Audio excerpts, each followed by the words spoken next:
Hello friend, YT study zone के हमारे इस एजुकेशन प्लेटफॉर्म पर आप सभी का हार्दिक स्वागत है।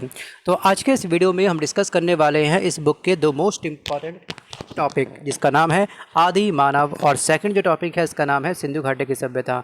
आदि मानव में हम लोग पढ़ेंगे किस प्रकार मानव का उदय हुआ, पुरापाषाण युग क्या था, नवपाषाण और मध्यपाषाण युग क्या था। उसके बाद हम बात करेंगे सिंधु घाटी की सभ्यता की। ये इतिहास का एक एवरग्रीन चैप्टर है, यहाँ से आपके एग्जाम में 1 से 2 क्वेश्चन जरूर बनते हैं। तो सिंधु घाटी की सभ्यता के जो भी प्रमुख स्थल थे उन सभी के बारे में हम लोग विस्तार पूर्वक आज के इस वीडियो में पढ़ने वाले हैं। और आप सभी से मेरी एक हम्बल रिक्वेस्ट ये है कि इस वीडियो को पूरी ईमानदारी के साथ अंत तक देखिएगा, समझिएगा और अपनी बुक को पूरी ईमानदारी के साथ अंडरलाइन करते चलिएगा। अगर आपके पास में ये वाली बुक नहीं है या तो आप इस बुक को ऑफलाइन परचेज़ कर लीजिएगा, अदरवाइज़ आप इस बुक को ऑनलाइन भी परचेज़ कर सकते हैं। ये वो बुक है जो आपके कॉन्फिडेंस को बूस्ट करेंगी। ये वो बुक है, इस बुक में वही पॉइंट दिए गए हैं जो प्रीवियस एग्जाम में कई बार पूछे गए हैं। तो समझदार के लिए इतना सारा काफ़ी होगा। अगर आप किसी भी हालत में, किसी भी हालात में अपने गोल को अचीव करना चाहते हैं, एग्जाम को करेक्ट करना चाहते हैं, छोटा सा इन्वेस्टमेंट आप इस बुक के ऊपर कर सकते हैं जरूर। तो चलिए बिना वक्त गवाए शुरू करते हैं आज का अपना ये वीडियो। ओपन कर लीजिए इस बुक का पेज नंबर 5, जहाँ पर आपको मिलेगा चैप्टर आदि मानव। तो शुरुआत करते हैं आज के अपने इस टॉपिक की। प्रागैतिहासिक काल। दोस्तों इस ये जो शब्द है आपका, ठीक है, इसको आप करिए अंडरलाइन, प्रागैतिहासिक काल। दोस्तों ये काल वो काल था जिसमें हमें कोई भी लिखित सामग्री प्राप्त नहीं हुई। इस काल की हमको जो भी जानकारी प्राप्त हुई थी वो केवल प्राप्त हुई है किसके द्वारा? पुरातात्विक स्रोत के माध्यम से। बस हमको इस काल की जानकारी प्राप्त होती है। अब इसमें हमको एक बात का उल्लेख ये मिलता है कि यहाँ पर मानव का विकास हुआ था, लेकिन मानव के विकास के आधार को दोस्तों बना करके हमने इसको 2 भागों में डिवाइड किया है। मतलब कि जो हमारा विकास हुआ है ना, हमारे जो मानव सभ्यता है उसको भी 2 भागों में डिवाइड किया गया है। लेकिन इससे पहले आपको एक काल ध्यान रखना है जिसको हम बोलते हैं प्राइमेट्स। आप लिख लीजिएगा इसको, प्राइमेट्स। प्राइमेट्स यहाँ पे ये कहा गया है कि आज से लगभग 50,000 से लेकर के 1 लाख, ठीक है, ईसा पूर्व से या फिर इससे भी पहले प्राइमेट्स से हम मानव का जन्म हुआ था। अब ये प्राइमेट्स होते क्या हैं? दोस्तों प्राइमेट्स का अर्थ होता है मनुष्य सदृश वानर, मतलब कि मनुष्य के जैसे दिखने वाले वानर। इसमें आपके बंदर भी आते हैं, इसमें आपके लंगूर भी आते हैं, इसमें आपके वनमानुष और इस तरह के स्तनधारी जीवों को शामिल किया जाता है। और हमारी जो उत्पत्ति हुई है वो हुई है प्राइमेट से ही, ठीक है। और इसको आधुनिक मानव का यहाँ पे क्या हुआ? इसके द्वारा ही विकास हुआ। अगर हम बात करेंगे हमारा विकास, आखिरकार हमारा एग्जैक्ट एरिया क्या था जहाँ पे आप प्राइमेट्स के द्वारा मानव की उत्पत्ति हुई थी, तो ये फैक्ट आपको ध्यान रखना है। ये है आपका क्या? पूर्वी अफ्रीका। हम कहाँ पे निवास करते थे? हम निवास करते थे पूर्वी अफ्रीका के अंदर। बाकी इतिहासकार आते रहे, सबके अपने अलग अलग मत थे।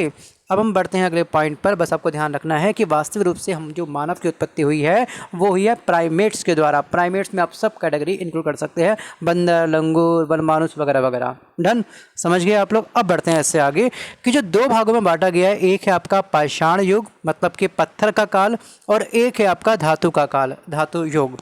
अब हम यहाँ पे थोड़ा सा और विस्तारपूर्वक बात करेंगे कि इतिहासकारों के अनुसार इस सभ्यता का उद्भव एवं विकास, ठीक है, जो हुआ था उसको हम कहते हैं क्या? प्रतिनूतन काल में हुआ था।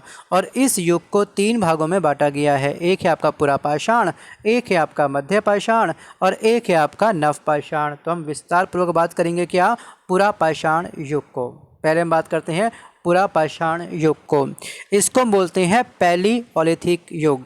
इसको आप लिख लीजिएगा, पैलियोलिथिक युग, ब्रैकेट में लिख लीजिए इसको आप चाहें तो। और इसको कहते हैं आर्कटिक युग। इसके 3 नाम हैं। एक नाम है इसका खाद्य संग्राहक, ठीक है, खाद्य संग्राहक। आप छोटे पॉइंट में अपनी बुक के ऊपर ही लिख लीजिएगा खाद्य संग्राहक युग कौन सा युग था? तो ये था आपका पुरापाषाण युग। या फिर पूछता आपके एग्जाम में कि आर्कटिक युग की संज्ञा किस युग को दी गई है? तो ये दी गई है पुरापाषाण युग को ही। अब इसे 3 उपभाग में डिवाइड किया गया है। एक है आपका निम्न पुरापाषाण काल। अब इसकी क्या खास बात थी? इसकी खास बात ये थी कि इस काल में मानव जीवन क्या था? अस्थिर था, कोई फिक्स नहीं था। जहाँ मिला खाने के लिए वहीं मूव करते गए। इस काल में ही क्या हुआ? अग्नि का आविष्कार हुआ था। पुरापाषाण काल में अग्नि का आविष्कार तो हुआ था, लेकिन इस पुरापाषाण काल को जो 3 भागों में डिवाइड किया गया है वो है आपका निम्न पुरापाषाण काल में क्या हुआ था? अग्नि का आविष्कार हुआ था। और उसके बाद में मानव संग्रह में, ठीक है, मानव समूह में शिकार कर अपना भोजन ये संग्रह करते थे। भोजन को संग्रह करने का जो काल था वो कौन सा काल था, वो था आपका निम्न पुरापाषाण काल। स्टेट पी से जैसे एग्जाम में आपको सभी जो ऑप्शन देगा ना वो इसी टाइप से देगा, निम्न पुरापाषाण काल, मध्य पाषाण काल वगैरह वगैरह, तो आपको ध्यान रखना है इस चीज़ के बारे में। और अगर हम बात करेंगे कि भारत में पुरापाषाण कालीन औजारों की सबसे पहले खोज किसने करी थी और कब करी थी, तो पुरापाषाण काल के जो अस्त्र थे, जो औजार थे, इसकी खोज सबसे पहले 1863 ईस्वी में हुई थी। किसने करी थी? रॉबर्ट ब्रूस फुट ने की थी। अब इसमें क्या क्या औजार थे आप पढ़ लीजिएगा, कुल्हाड़ी वगैरह, इसको आप चाहें तो अंडरलाइन ना भी करें तो भी चलेगा। और अगला है आपका मध्य पुरापाषाण काल। इसका जो सर्वमान्य काल था वो था 50,000 ईसा पूर्व से लेकर के 40,000 ईसा पूर्व तक। ठीक है, अग्नि का प्रयोग तो यहाँ पे हुआ था। निम्न पाषाण काल में क्या हो गया था? अग्नि का प्रयोग हो गया था, लेकिन इसका भरपूर इस्तेमाल, इसका संपूर्ण रूप से जो विकास हुआ था व्यापक पैमाने पर जो ये फैला था वो फैला था आपका मध्य पुरापाषाण काल के अंदर। तो एग्ज़ाम में खासतौर पर यूपीएससी ऐसे एग्ज़ाम में पूछा गया क्वेश्चंस कि आखिरकार अग्नि का प्रयोग व्यापक पैमाने पर कब किया गया था। ऑप्शन से मध्य पुरापाषाण काल, ऑप्शन बी निम्न पुरापाषाण काल, और एक और था आपका, मतलब कि इस टाइप से आपको ट्रैप करेगा, आपको अपने जाल में बोर्ड फंसाने का ट्राई करेगा, बट आपको उनके जाल में नहीं फंसना, आपको स्मार्ट तरीके से टिक मारना है राइट आंसर पर। ये चीज़ें आती हैं प्रैक्टिस से, 2-3 बार आप वीडियो को वॉच कर लेंगे तो एक एक फैक्ट आपको अच्छे से याद हो जाएगा। चलिए आगे हम बात करते हैं। अगला पॉइंट है आपका उच्च पुरापाषाण काल। इसे हम लोग आधुनिक मानव होमो सेपियंस का उदय मानते हैं। तो हमारा जो वास्तविक उदय हुआ था, हमें कहते हैं क्या है? हमें कहते हैं होमो सेपियंस मानव। ठीक है, और याद रखना कि ये जो हमारा विकास हुआ था वास्तविक रूप से कब हुआ था? उच्च पुरापाषाण काल के अंदर। और ये कब से कब तक का था? 40,000 ईसा पूर्व से लेकर के 10,000 ईसा पूर्व तक। ठीक है, तो अगर हम बात करेंगे कि हमारा विकास एग्जैक्ट कहाँ पे हुआ था, तो याद रखना दोस्तों कि होमो सेपियंस मानव का जो उदय हुआ था और वो हुआ था पामीर में। कहाँ पे हुआ था? पामीर में। बस ठीक है, चलिए अब बढ़ते हैं अगले क्वेश्चंस की ओर। यहाँ देखते हैं अगला है आपका क्या? मध्य पाषाण काल। इसका जो काल है 9,000 ईसा पूर्व से लेकर के 4,000 ईसा पूर्व तक है। और यहाँ पे आपको याद रखना है बस केवल कि यहाँ पे मध्य पाषाण काल में पत्थर के बहुत छोटे औजारों का प्रयोग किया जाता था। अगला है आपका नव पाषाण काल। इसमें 9,000 ईसा पूर्व से लेकर के 2500 ईसा पूर्व तक का इसका काल था। और इस काल में मानव ने खेती करना प्रारंभ कर दिया। खेती का मतलब क्या हो गया? मतलब कि एक फिक्स जगह पर रह करके इसने निवास करना शुरू कर दिया। पहले तो क्या था? पहले तो जहाँ मिला वहीं खाया, ख़त्म हुआ, अगली रास्ते में मूव कर गए। तो यहाँ पे सबसे बड़ा बेनिफिट ये हुआ इनको। और इसके बाद हम बात करते हैं नव पाषाण काल के बारे में। यहाँ देखिएगा, एक मिनट रुके, सॉरी। हाँ, इन्होंने क्या करा? इन्होंने बकरी पालना भी शुरू कर दिया। ठीक है, इसके अलावा कौल्डी हवा, ये कहाँ पर है? इलाहाबाद उत्तर प्रदेश में। चावल का उत्पादन प्राचीनतम साक्ष्य हमको यहीं से प्राप्त हुआ था। और उसके अलावा कश्मीर में यहाँ पर गड्ढावास, मतलब कि गड्ढे में घर बना करके लोग रहने लगे थे। तो यहाँ पर भी क्या था? गड्ढों का साक्ष्य, मतलब कि गड्ढे बना के, इसको बंकर कहते हैं ना। आप जाएँ कभी अगर कश्मीर वगैरह में, जम्मू कश्मीर में, तो वहाँ पे काफ़ी सारे बंकर मिलते हैं, मतलब कि ज़मीन के अंदर वहाँ पे लोग रहते हैं, गड्ढे बना करके घर बना के रहते हैं। तो ये पैटर्न जो है ना इतिहास से चलता आ रहा है। ठीक है, ये इतिहास का पैटर्न है। अगर हम बात करेंगे मालिकों के शवों के साथ में उनके पालतू कुत्तों को भी दफनाया जाता था। तो ये कहानी बहुत ही प्यारी दोस्तों। देखिए, मानव लोग जो हैं वो कुत्ते से प्रेम क्यों करते हैं? ये अभी का लगाव नहीं है, ये इतिहास का लगाव है। अगर इतना मानते हैं कि ये देखा गया कि जब खुदाई हुई थी या फिर जब मतलब ज़मीन को खोदा गया था तो मानव की बॉडियाँ मिल रही थी, मानव के कंकाल मिल रहे थे, साथ में कुत्ते के कंकाल भी मिल रहे थे। तो इसका अर्थ क्या हो गया कि मानव के साथ में कुत्ते दफनाने का साक्ष्य हमको कहाँ से प्राप्त हुआ था? कौन से काल में प्राप्त हुआ था? तो ये काल आपको ध्यान रखना है। चलिए आगे बात करते हैं हम लोग की।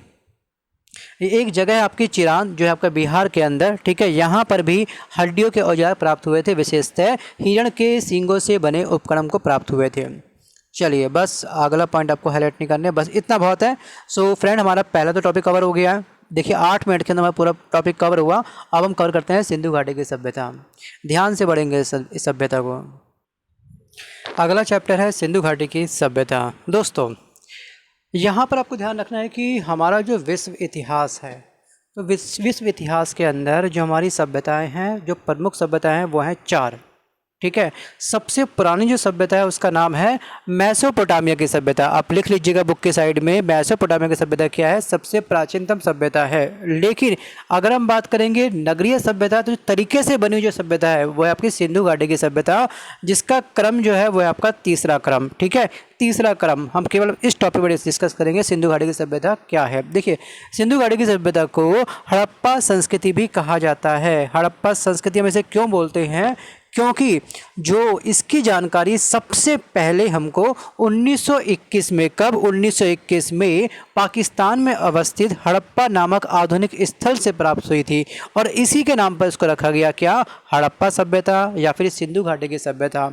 अब इसको सिंधु घाटी की सभ्यता क्यों कहा गया, उसके बाद जो सेकंड स्थान मिला था वो मिला था सिंधु नदी के किनारे, जिसको हम कहते हैं क्या, मोहनजोदड़ो। ठीक है, इसके काफ़ी सारे नाम हैं, हड़प्पा सभ्यता भी इसका नाम है, सिंधु घाटी की सभ्यता भी इसका नाम है, दो नाम इसके हैं। आगे बात करते हैं कि आखिरकार इसका काल क्या था। इसका जो सर्वमान्य काल था वो था आपका 2350 से लेकर के 1750 ईसा पूर्व तक, और इस काल को डिसाइड किया जाता है रेडियो कार्बन, ठीक है, C14 डेटिंग विधि के अनुसार इसका सर्वमान्य काल निकाला गया 2350 से लेकर के 1750 तक। अब यहाँ पे आपको एक जानकारी और ध्यान रखनी है, एक मिनट। हाँ, यहाँ पे अगर हम बात करेंगे सर मॉर्टिमर व्हीलर के द्वारा, अब इन्होंने ये बोला था कि जो वास्तविक जो सिंधु घाटी सभ्यता का जो उदय हुआ था वो 2500 से लेकर के 1500 ईसा पूर्व तक का था।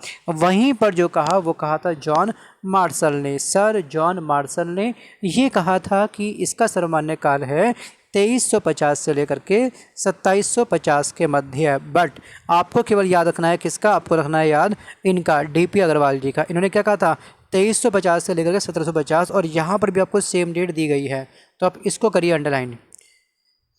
ठीक है, अब इन पर्सनैलिटी का नाम ध्यान रखना, DP अग्रवाल। अब यहाँ पे ना आपको एक फैक्ट और ध्यान रखना है, थोड़ा सा क्या रखना है ध्यान, कि इससे पहले जो हम बात कर रहे हैं सन 1921 की ना, इससे पहले 1826 की एक छोटी सी घटना है। अब ये क्या घटना है, ध्यान से सुनिएगा। देखिए, हड़प्पा टीले का सर्वप्रथम उल्लेख किसके द्वारा किया गया था। हड़प्पा टीले का अर्थ ये है कि समतल भूमि पर उभरा हुआ एक हिस्सा एक किसी व्यक्ति ने देखा था। उन्होंने ये कहा था कि इसके नीचे मुझको लगता है कि कोई इतिहास दबा हुआ है, कोई बहुत बड़ी सभ्यता छुपी हुई है, क्यों ना इसकी खुदाई की जाए।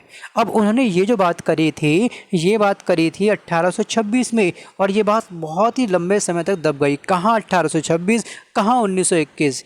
उसकी खुदाई स्टार्ट हुई सन 1921 में। 1826 में इसका हिंट तो मिल चुका था। अब वास्तविक रूप से अगर देखा जाए तो सिंधु घाटी सभ्यता का उदय 1826 में हो चुका था। एक हिंट मिला था जिसको हम कहते हैं टीला, उभरा हुआ क्षेत्र, मतलब समतल भूमि पर उभरा हुआ कोई हिस्सा क्या बन जाता है, टीला बन जाता है। तो एग्जाम में जो क्वेश्चन पूछता है ना आपसे कि हड़प्पा टीले की खोज कब हुई थी, तो अधिकांश बच्चे टिक मार के आते हैं 1921 में। ऐसा नहीं है, टीले की जो खोज हुई थी वो हुई थी 1826 में। अब बात करता है कभी कभी एग्जाम में कि हड़प्पा टीले के खोजकर्ता कौन थे, तो बच्चे बोलते हैं दयाराम साहनी। नहीं बेटा, हड़प्पा टीले के जो खोजकर्ता थे उनका नाम था चार्ल्स मैसन। लिख लीजिएगा, चार्ल्स मैसन। सर जॉन मार्शल अलग है, ठीक है, चार्ल्स मैसन अलग है, दोनों का नाम अलग अलग है, डिफरेंस बनाए रखिएगा दोनों के नामों में। अब बात करते हैं, आगे बढ़ते हैं थोड़ा सा और कि इसका विस्तार कहाँ से कहाँ तक है। देखिए, सिंधु सभ्यता का विस्तार भारत एवं पाकिस्तान में लगभग 1500 स्थलों पर पाया गया है, और ये जो पूरा क्षेत्र है, ठीक है, ये समूचा क्षेत्र त्रिभुज के आकार का है। और इस सभ्यता का कुल क्षेत्रफल कितने किलोमीटर है। स्टेट PCS GS पेपर 1 में क्वेश्चन पूछा गया है कई बार कि हड़प्पा सभ्यता का जो संपूर्ण क्षेत्रफल है वो कितना है आपका, वो है आपका दोस्तों यहाँ पर 12,99,600 वर्ग किलोमीटर। अब हम बात करते हैं हड़प्पा सभ्यता के बारे में। ध्यान से पढ़िएगा, मोस्ट टाइम पे टॉपिक है हड़प्पा सभ्यता। अब हुआ स्टार्ट। हड़प्पा है कहाँ पर, ये पाकिस्तान के मोंटगोमरी ज़िले में रावी नदी के बाएं तट पर स्थित है। कहाँ पर है, बाएं तट पर ये स्थित है। और इसकी खोज किसने करी थी, इसकी खोज करी थी 1921 में दयाराम साहनी ने इस स्थल की खोज करी थी। इसके अलावा एक पर्सनैलिटी और है जिनका नाम है राय बहादुर दयाराम साहनी, इनका ये पूरा नाम है। तो आप प्लीज़ कंफ्यूज मत होना, ठीक है। अगर आपको दिया जाए केवल राय बहादुर नाम लिख कर रखे तो आपको राय बहादुर पर टिक मारना है। अगर बात करेगा दयाराम साहनी जी के बारे में तो आपको उस पर टिक लगाना है अपने रियल एग्जाम में। तो ये पूरा नाम, इनका जो पूरा नाम है वो अच्छे से लिख लीजिए आप। चलिए आगे बात करते हैं कि हड़प्पा सभ्यता से हमको पहले क्या हो, स्वास्तिक चिन्ह की प्राप्ति हुई थी। अब ये स्वास्तिक चिन्ह होता क्या है, आपने देखा है ना स्वास्तिक चिन्ह कैसे बनता है, ठीक है, ऐसे बनता है ना, ये इसे कहते हैं स्वास्तिक चिन्ह। इसकी उत्पत्ति कहाँ से हुई थी, तो इसकी उत्पत्ति हुई थी हड़प्पा सभ्यता से। और इसके अलावा आपको ध्यान रखना है कि हड़प्पा में 6 अन्नागार मिले हमको, जो ईंटों के बने चबूतरों पर 2 प्रांतों में बटे हुए थे। और प्रत्येक की लंबाई क्या थी, प्रत्येक की लंबाई थी 15.23 मीटर और उसकी चौड़ाई क्या थी, उसकी चौड़ाई थी 6.09 मीटर। अब बात करते हैं, ये आप इम्पॉर्टेंट पॉइंट पढ़ लीजिए, इसमें आपको दोस्तों सभी चीज़ इंपॉर्टेंट है, लेकिन आपको कम से कम हड़प्पा को कर लीजिएगा अंडरलाइन, मोहनजोदड़ो, चनूदड़ो, कालीबंगा, ठीक है, रंगपुर और रोपड़ और लोथल, ये आपको, और हाँ हो सके तो बनवाली भी और धोलावीरा भी याद कर लीजिए, ठीक है। जो फैक्ट है वो मैं आपको बताऊंगा, आपको कौन कौन से फैक्ट को यहाँ पर स्टार लगा के अंडरलाइन करना है। पहला स्थल है आपका हड़प्पा। हड़प्पा इस स्थान के खोजकर्ता कौन थे, दयाराम साहनी। खोज कब हुई, 1921 में। कौन सी नदी के तट पर स्थित है, तो ये है दोस्तों आपका रावी नदी के तट पर ये स्थित है। अब यहाँ पे एक स्टार बना के आप लिख लीजिएगा कि मछुआरे का चित्र सबसे पहले कहाँ पर मिला था हमको, तो मछुआरे का मतलब कि मछुआरा क्या होता है मालूम है ना आपको, मछली पालन मछुआरा, तो मतलब कि ये लोग मछली पकड़ के भी उसका भोजन करते थे। तो इस सभ्यता में इस बात का साक्ष्य जो हमको प्राप्त हुआ है वो प्राप्त हुआ है हड़प्पा सभ्यता से। चलिए अगर हम बात करेंगे मोहनजोदड़ो, इसके खोज करता है ये, और वर्ष और ये नदी का नाम ये रहा। अब इसमें आपको ध्यान रखना है एक चीज़ और, ध्यान से सुनिएगा कि यहाँ पर अगर हम बात करें कि यहाँ पर दाढ़ी वाले पुजारी की मूर्ति हमको मिली है, मतलब एक बाबा थे, लंबी लंबी दाढ़ी थी। इस बात का उल्लेख हमको कहाँ मिला है, इस बात का साक्ष्य हमको कहाँ से प्राप्त हुआ है, तो इस बात का साक्ष्य हमको प्राप्त हुआ है मोहनजोदड़ो के स्थान से। अगला पॉइंट दोस्तों आपको याद रखना है यहाँ पर क्या, वो है आपका चनूदड़ो। क्या है, चनूदड़ो। यहाँ पे सिंपल आपको एक ही फैक्ट ध्यान रखना है कि मनके बनाने का कारखाना कहाँ पे स्थित था, ठीक है। बिल्ली का पीछा करते हुए, बिल्ली का पीछा कौन करेगा, कुत्ता करेगा, इसका साक्ष्य है। या फिर एक है आपका पॉइंट, ब्यूटी का एक टॉपिक है, ठीक है, वो आपका लिपस्टिक, तो लिपस्टिक का साक्ष्य हो गया, ठीक है। बिल्ली के पीछे कुत्ता भागता हुआ का साक्ष्य हो गया। या फिर मन का बनाने का कारखाना कहाँ पे स्थित था, तो ये था चनूदड़ो में। अब इसके बाद आपको ध्यान रखना है कालीबंगा के बारे में। इसका प्रमुख जो काम था, ठीक है, जो प्राप्त साक्ष्य था यहाँ से हमको ये मिला था, हमको यहाँ पे जुते हुए खेत का साक्ष्य, ठीक है। अग्नि हवन का कुंड हमको मिला था यहाँ से। और यहाँ से हमको ऊपर वाले से अगर लिपस्टिक मिली थी तो नीचे वाले स्थान से कालीबंगा से हमको क्या मिला था, हमको मिलती चूड़ियाँ, ठीक है, चूड़ियाँ। अगला पॉइंट हम देखते हैं यहाँ पर, एक और इम्पॉर्टेंट है दोस्तों यहाँ पर, ये इसमें आपका साक्ष्य हो जाएगा रोपड़, ठीक है। रोपड़ में तांबे की कुल्हाड़ी मिली थी हमको, ठीक है, और साथ ही साथ क्या मिला था, मानव के साथ में कुत्ते दफनाने का साक्ष्य भी हमको यहीं से प्राप्त हुआ था। अब बढ़ते हैं आगे, अगला पॉइंट है हमारे सामने। बस बस बस और कुछ खास नहीं है यहाँ पे, बस इतना बहुत है। बाकी आपको बस केवल इतना याद रखना कि कौन सा स्थान कहाँ पर है, किस नदी के तट पर स्थित है। अब बात करते हैं मृतकों का टीला, जिसको हम कहते हैं क्या, मोहनजोदड़ो। क्या कहते हैं, मोहनजोदड़ो। तो चलिए विस्तार पूर्वक बात करते हैं इस टॉपिक पर हम। सिंधु घाटी सभ्यता का सबसे बड़ा स्थल कौन सा है, तो वह है आपका मोहनजोदड़ो, ठीक है। और यहाँ पर एक हमको मोहर मिली थी जिस पर पुरुष देवता अंकित थे। उसके सिर पर क्या थे, उसके सिर के ऊपर 3 सिंह थे, ठीक है। क्या थे उसके ऊपर, उसके ऊपर 3 सिंह थे। और इसके अलावा हमको यहाँ से एक विशाल स्नानागार भी प्राप्त हुआ है, जिसकी लंबाई, चौड़ाई और गहराई आपको अच्छे से ध्यान रखनी है। एग्जाम में क्वेश्चन पूछा गया है, लंबाई, चौड़ाई और इसकी गहराई क्या है। 11.88 मीटर ये क्या है, लंबा है। अगर आपसे याद ना हो पाए तो आप कमेंट करिए कम से कम 4 से 5 बार, ठीक है। और इसकी चौड़ाई कितनी है, 7.01 मीटर, और इसकी गहराई कितनी है, 2.43 मीटर। और इसके अलावा अगर हम बात करेंगे, मोहनजोदड़ो की सबसे बड़ी इमारत अन्नागार है, जो कि 45.71 मीटर लंबा है एवं 15.23 मीटर क्या है, ये चौड़ा है। और एक अन्य मोहर पर कुबड़ वाले बैल की आकृति भी हमको यहाँ पर देखने को मिली है। अब इसके अलावा दोस्तों कालीबंगा के बारे में पढ़ लेते हैं थोड़ा विस्तार पूर्वक। ठीक है, जो पॉइंट मैंने लिखवाए हैं वो तो आपको लिखने हैं बुक के ऊपर, लेकिन ये कुछ एडिशनल फैक्ट और हैं जो आपको बुक में करने हैं अंडरलाइन। कालीबंगा को बोलते हैं काले रंग की चूड़ियाँ।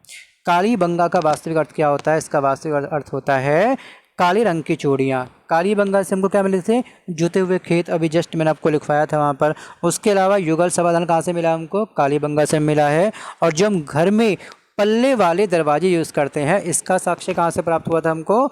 ये प्राप्त हुआ था कालीबंगा से। मतलब कि कालीबंगा से पल्ले वाले दरवाजे हो गए, ठीक है, लिपस्टिक हो गई, चूड़ी हो गया, ये वहाँ की देन है जो आज तक बरकरार है और ये बहुत अच्छी बात है। आगे बात करते हैं लोथल। इसे लघु हड़प्पा या फिर लघु मोहनजोदड़ो भी कहा जाता है। तो ऐसा कौन सा स्थल है जिसको लघु हड़प्पा की संज्ञा दी गई है या फिर लघु हड़प्पा के नाम से भी जाना जाता है? तो ये है आपका लोथल। और इसके अलावा अगर हम बात करेंगे dock yard, this is called बंदरगाह, तो यहाँ पर हड़प्पा कालीन बंदरगाह नगर भी था ये। और लोथल में ही हमको चावल उपजाने के अवशेष प्राप्त हुए। अगर उसके अलावा हमको प्राप्त किया था यहाँ पर अन्न पीसने की चक्की, जो पहले चलती थी चक्की ना, कंटिन्यू वो सिलबट्टा वाली चटनी बड़ी सी जो बनती है, चक्की से हम बोलते हैं हम, तो इसका साक्ष्य भी हमको लोथल से प्राप्त हुआ है। और एक क्वेश्चन और इम्पॉर्टेंट है कि लोथल में एक चित्रित मृद भांड हमको प्राप्त हुआ है जो पंचतंत्र की कहानी चलाक लोमड़ी की याद दिलाता है। ठीक है, पंचतंत्र की कहानी एक बहुत ही फेमस, उसका नाम है चलाक लोमड़ी। तो इस बात का साक्ष्य हमको कहाँ से प्राप्त होता है? लोथल में हमको एक मृदभांड मिला था, उसमें इस चीज़ का हमको जिक्र पढ़ने को मिल जाता है, मतलब देखने को मिल जाता है। नेक्स्ट पॉइंट है चनू दड़ो। यहाँ से हमको लिपस्टिक प्राप्त हुई, मन किया कारखाना प्राप्त हुआ, अभी हमने देखा। और हमने ये भी देखा कि बिल्ली के पीछे एक कुत्ता भाग रहा है। ठीक है, और यहाँ पे आपको याद रखना है कि लिपस्टिक, ठीक है, और गुड़िया बनाने का कारखाना और बैलगाड़ी एवं इक्का गाड़ी के अवशेष भी हमको यहीं से प्राप्त हुए। अगला पॉइंट है रंगपुर।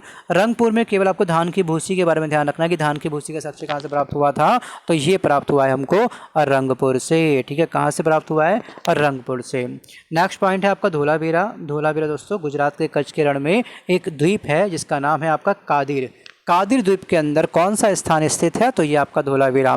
तो हड़प्पा सभ्यता का ऐसा कौन सा स्थान है जो कादिर द्वीप पर स्थित है? तो वह आपका धोलावीरा। और धोलावीरा गुजरात के कच्छ के रण में स्थित है।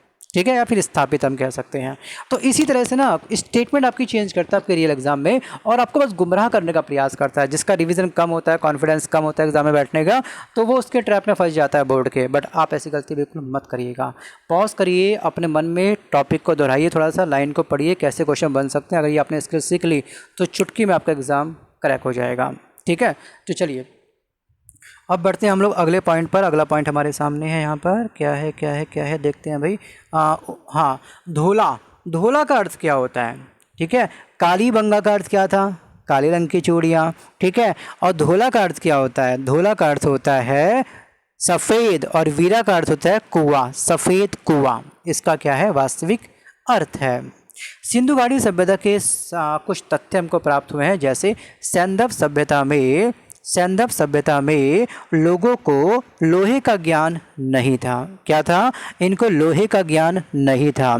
और इसके बाद आपको ध्यान रखना है कि यहाँ पर संभवतः दास प्रथा का भी क्या था? प्रचलन था। किसके अंदर था? सिंधु घाटी सभ्यता के अंदर दास प्रथा का भी उल्लेख मिलता है। और अगर हम बात करेंगे टेराकोटा, टेराकोटा एक बहुत ही इंपॉर्टेंट टॉपिक है, इंपॉर्टेंट शब्द है।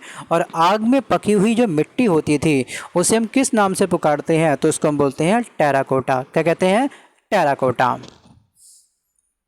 नेक्स्ट पॉइंट है सामाजिक जीवन। यहाँ का सामाजिक जीवन कैसा था? तो यहाँ का सामाजिक जीवन काफ़ी शांति प्रिय था और शाकाहारी व मांसाहारी यहाँ पे दोनों टाइप के लोग मिलते थे।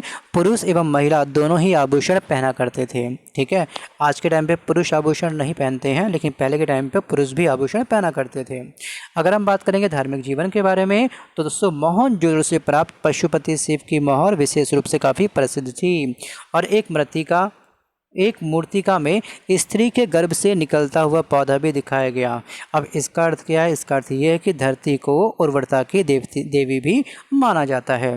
वृक्ष पूजा भी क्या था? यहाँ पर प्रचलित था। और अगर हम बात करेंगे समाधान, तो समाधान के सारे मेथड यहाँ पे थे, मतलब कि गड्ढे में दफनाना, ठीक है, बॉडी को पूर्णतः जला देना, दोनों प्रकार के साक्ष्य यहाँ से हमको प्राप्त हुए हैं।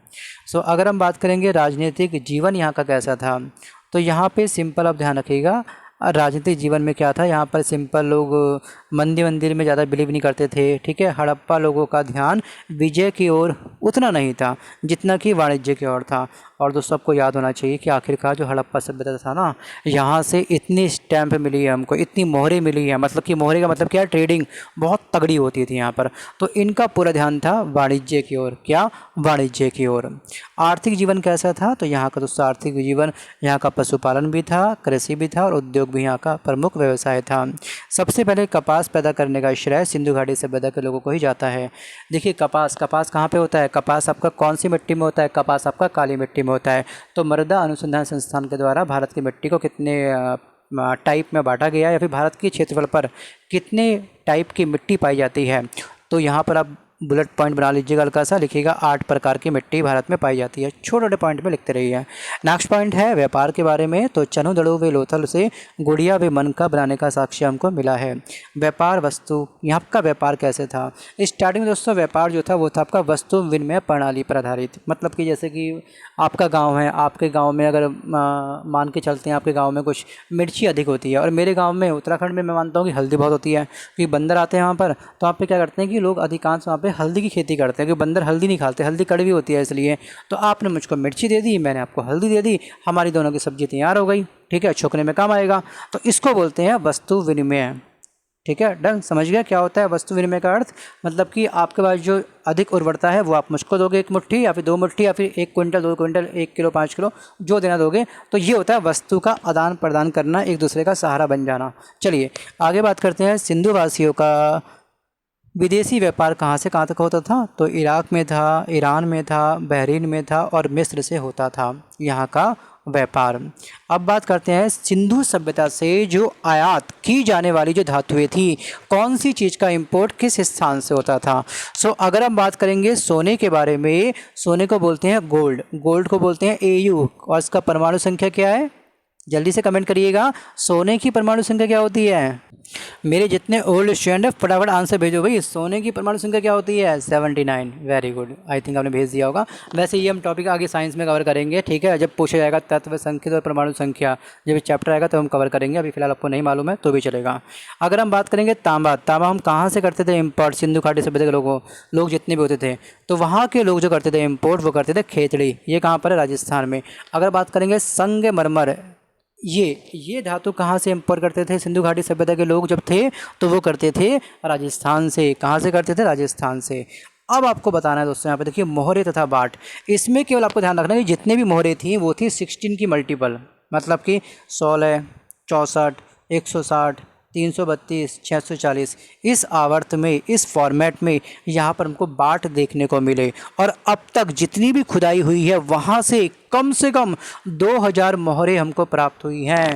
और 2000 मोहरे मतलब जब पढ़ते हैं ना, मोहरे को ढंग से देखेंगे तो मतलब कि यहाँ पे ट्रेडिंग बहुत तगड़ी थी, वाणिज्य में इनका बहुत ही मतलब करके रुझान था, बिजनेसमैन माइंडेड बहुत तगड़े थे ये लोग, कह सकते हैं हम लोग। तो इसलिए ये चैप्टर काफ़ी इंपॉर्टेंट है, क्योंकि यहाँ से बहुत चीज़ें हमको साक्ष्य प्राप्त हुए।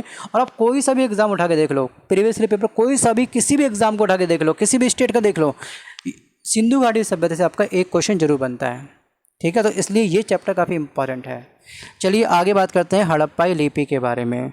दोस्तों हड़प्पा की जो लिपि थी उसको पढ़ा नहीं गया अब तक इस लिपि में कुल मिलाकर के 375 से लेकर के 400 तक क्या थे, पिक्टोग्राफ प्राप्त हुए हैं। मतलब कि चित्राक्षर, मतलब कि इमेज के थ्रू अपनी बातों को समझाने का प्रयास किया गया हड़प्पा सभ्यता के लोगों के द्वारा हमको। इन्होंने बताया कि हमारा जीवन यापन ऐसा इस प्रकार से था। तो इमेज जो प्राप्त हुई है अब तक वो काफ़ी सारी इमेज प्राप्त हुई है, यहाँ पे कोई लिपि नहीं थी, इसलिए लिखने का साक्ष्य हमको कहीं से प्राप्त नहीं हो पाया। आगे हम बात करते हैं कुछ, आखिरकार सिंधु घाटी सभ्यता का अंत कैसे हुआ, आपको क्या लगता है, आपकी राय क्या है, क्या लगता है आपको। अगर हम ध्यान से देखें तो सिंधु घाटी सभ्यता के जितने भी स्थल थे, जैसे हमने देखा था कि हड़प्पा पड़ता है रावी नदी के पास में, ठीक है, लोथल कहाँ पर है, भोगवा रिवर के किनारे स्थित है, चनुदड़ो कहाँ पर है, सिंधु के किनारे, कालीबंगा घग्गर के किनारे था, और जितने भी स्थान है, ठीक है, जैसे आपका बनावली क्या हो जाएगा, सरस्वती नदी के किनारे स्थित था। आपने देखा होगा ना चार्ट, ये चार्ट आपको ध्यान रखना है, कहाँ गया वो चार्ट, रुकिए, मतलब चार्ट था ना अभी कुछ टाइम पहले। हाँ देखिए, इसमें जितने भी स्थल हैं आपके, ये किसी न किसी रिवर के किनारे स्थित हैं।